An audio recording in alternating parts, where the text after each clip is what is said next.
We are going to study some important nematode parasites in humans. तो आज के lecture के अंदर हम इम्पॉर्टेंट नीमाटोड पैरासाइट्स को स्टडी करेंगे जो कि ह्यूमंस के अंदर पाए जाते हैं। तो आज का लेक्चर स्टार्ट करने से पहले हम स्टडी करेंगे evolutionary adaptations of parasitic nematodes. जो पैरासिटिक नीमाटोड्स होती हैं उनके अंदर कुछ एवोल्यूशनरी अडेप्टेशन हुई होती हैं। With the passage of time जो पैरासिटिक नीमाटोड्स हैं इनके अंदर एवोल्यूशन होती है और इनके अंदर अडेप्टेशंस हो जाती हैं। उनको वन बाय वन अंडरस्टैंड कर लेते हैं।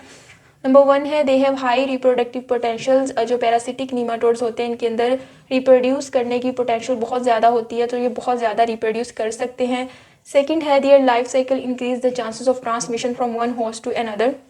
इनके लाइफ साइकिल के अंदर इनके ट्रांसमिशन के चांसेस बहुत ज़्यादा होते हैं, तो ये एक होस्ट से दूसरे होस्ट की बॉडी के अंदर ट्रांसफ़र हो जाते हैं। और फॉर एग्जांपल यहाँ पर अगर मैं एग्जांपल दूँ कि एक ह्यूमंस के ये स्मॉल इंटेस्टाइन के अंदर रहते हैं, तो ह्यूमंस के स्मॉल इंटेस्टाइन के अंदर ही ये रिप्रोड्यूस कर जाते हैं और वहाँ पर अपने एग्स प्रोड्यूस कर लेते हैं। फिर ह्यूमंस जब फीसेस करते हैं तो इनके फीसेस के थ्रू इनके एग्स जो है एक्सटर्नल इन्वायरमेंट में आ जाते हैं, सॉइल के अंदर आ जाते हैं। तो उस सॉइल से फिर फर्दर कोई फूड कंटामिनेट होता है, वाटर कंटामिनेट होता है, फिर उस कंटामिनेटेड फूड और वाटर को कोई और ह्यूमन जो है इंजेस्ट कर लेता है, तो उसके अंदर भी ये ट्रांसफ़र हो जाते हैं। तो इस तरह ये इनके जो ट्रांसमिशन के चांसेस होते हैं बहुत ज़्यादा होते हैं और ये एक होस्ट से दूसरे होस्ट के अंदर ट्रांसफ़र हो सकते हैं। थर्ड है they develop enzyme resistant cuticle resistant egg and insisted larva. इनके अंदर जो तीसरी अडेप्टेशन है उसमें यह है कि इनके ऊपर एक एंजाइम रेजिस्टेंट क्यूटिकल होती है। क्यूटिकल जो होती है इनकी आउटरमोस्ट लेयर होती है इनके स्किन के ऊपर, जो कि बहुत हार्ड कवरिंग होती है। ये एंजाइम रेजिस्टेंट होती है। एंजाइम रेजिस्टेंस इसलिए होती है क्योंकि जिस होस्ट की इंटेस्टाइन के अंदर ये रहते हैं, ह्यूमंस की स्मॉल इंटेस्टाइन के अंदर डाइजेस्टिव एंजाइम्स भी होते हैं, तो उन एंजाइम्स से खुद को बचाने के लिए, ताकि वो एंजाइम्स इनको डिज़ोल्व ना कर दें, इसलिए इनके ऊपर ये एंजाइम रेजिस्टेंट क्यूटिकल प्रेजेंट होती है। तो ये एक इनकी अडेप्टेशन है। दूसरा इनके जो एग्स होते हैं वो भी रेजिस्टेंट एग्स होते हैं। इनके एग्स के ऊपर भी एक एग शेल प्रेजेंट होता है या फिर उसको एग कोट भी कहते हैं।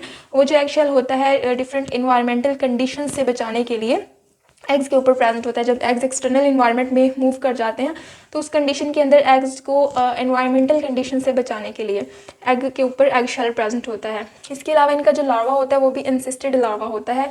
एंसिस्टेड लार्वा भी ऐसा लार्वा होता है जिसके ऊपर हार्ड कवरिंग प्रेजेंट होती है।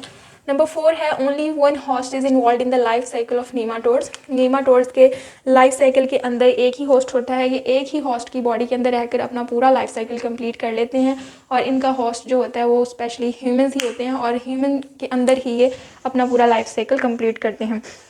अब जो हमने फर्स्ट पैरासिटिक नीमाटोड को स्टडी करना है that is Ascaris lumbricoides. Ascaris lumbricoides इसका साइंटिफिक नेम है और कॉमनली इसको कहते हैं the giant intestinal roundworms of humans. तो इसके कैरेक्टरिस्टिक्स को स्टडी कर लेते हैं।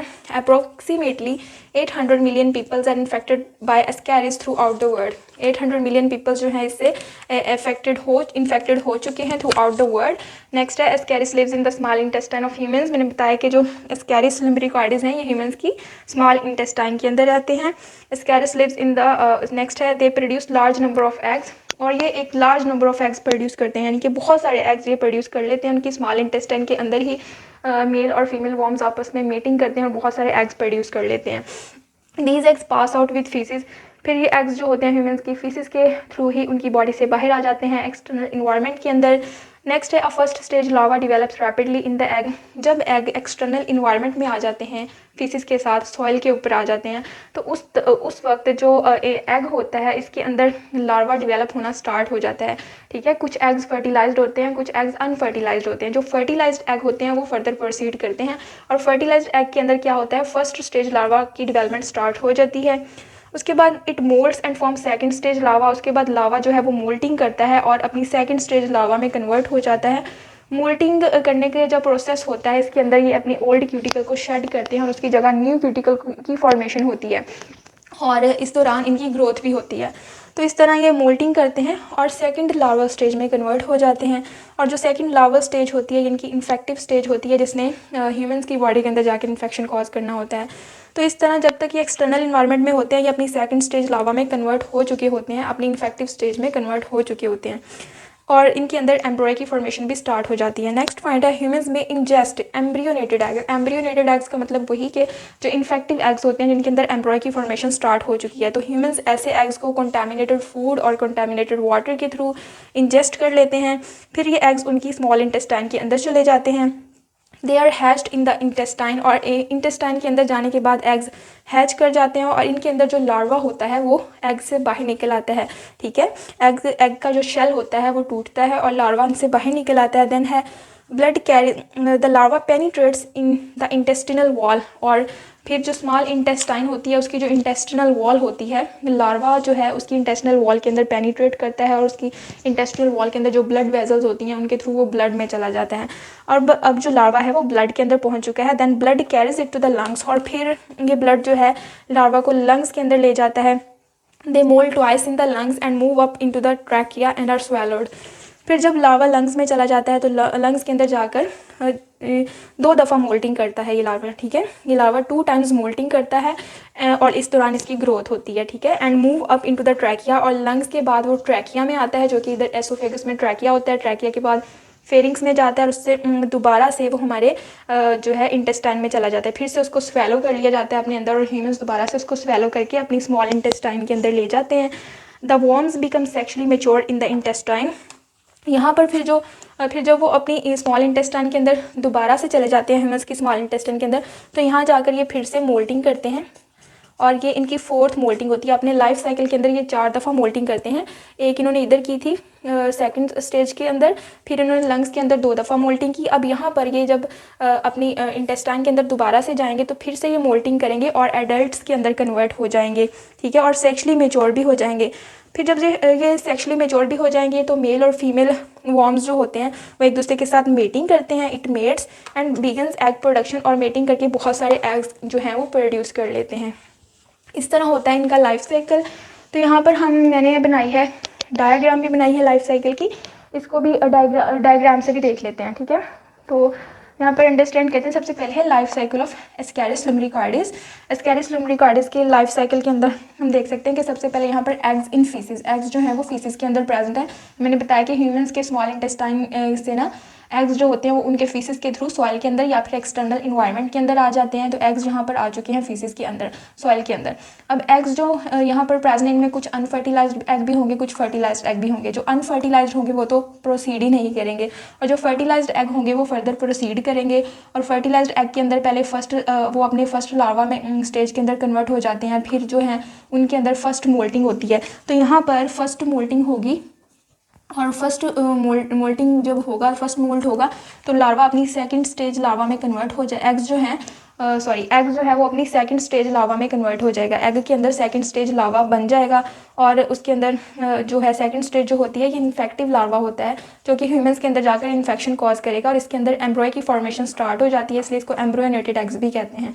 तो ये वाले एग्स जो जिनके अंदर इन्फेक्टिव लार्वा बन चुका है, ये वाले एग्स फिर किसी कंटामिनेटेड फूड या फिर वाटर के थ्रू ह्यूमंस की बॉडी के अंदर चले जाते हैं। तो यहाँ हम देखेंगे नेक्स्ट स्टेप के अंदर injection with contaminated food. Humans के अंदर इसकी इंजेक्शन हो गई है एम्ब्रोनेटेड एग्स की विद द कंटामिनेटेड फूड, और इंजेक्शन होने के बाद ये जो एग्स हैं एम्ब्रोनेटेड एग्स ये ह्यूमंस की स्मॉल इंटेस्टाइन के अंदर जा चुके हैं। यहाँ पर ये रेड जो प्रेजेंट है, यहाँ पर हम पढ़ेंगे reach duodenum penetrates its wall and go to the blood, ठीक है। जब ये एग्स ह्यूमंस की स्मॉल इंटेस्टाइन के अंदर आ जाएंगे तो उसके फर्स्ट पार्ट के अंदर आ जाएंगे, डिड्यूनम कहते हैं फर्स्ट पार्ट को। फर्स्ट पार्ट के अंदर आने के बाद इनके एग्स जो होते हैं, एम्ब्रोनेटेड एग्स जो होते हैं, इनका शेल हैच कर जाता है, उनके अंदर से लार्वे जो होती हैं वो बाहर निकल आती हैं, और लार्वास जो होते हैं ये पेनिट्रेट कर जाते हैं इसकी स्मॉल इंटेस्टाइन की वॉल के अंदर, और वॉल के अंदर जो ब्लड वेसल्स होती हैं उनके अंदर ब्लड में चले जाते हैं। फिर ये ब्लड जो होता है ये इन लार्वी को लंग्स के अंदर ले जाता है। नेक्स्ट स्टेप के अंदर हम देखेंगे, यहाँ पर है कि migrate to the lungs from where they are coughed up and swallowed again.